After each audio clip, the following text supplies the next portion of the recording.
Ang gagamitin po natin pating mix ay oil mix. No? Ito ay coco cubes, bark. Alam ko, pine tree ito na bark. And acacia leaves. And meron pang ipa, no? May kasama siyang ipa. So ito ay tawag nila dito ay soilless mix. Okay. Lalagyan muna natin ng base natin ay coco cubes tsaka uling.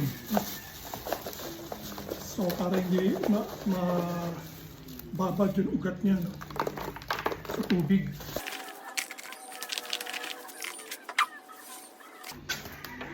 So lagyan muna natin siya ng cinnamon powder, no?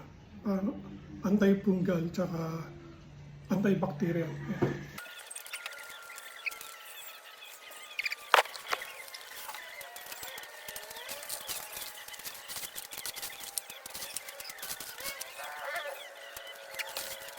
Tapos, diligan natin siya.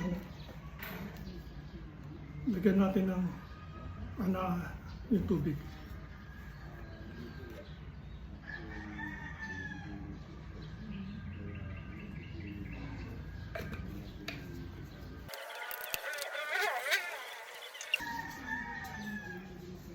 So, meron na tayong isa.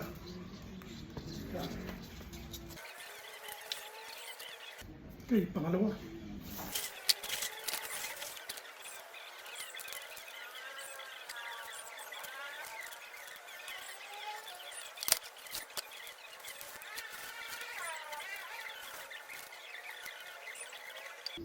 Okay, pangalawa.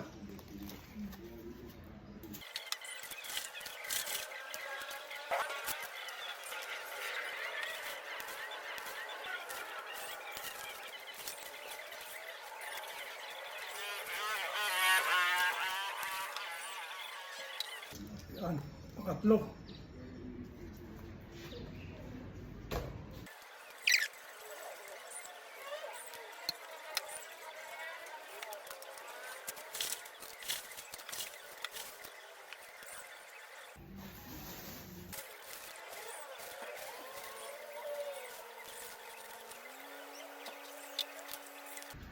Okay, so yan.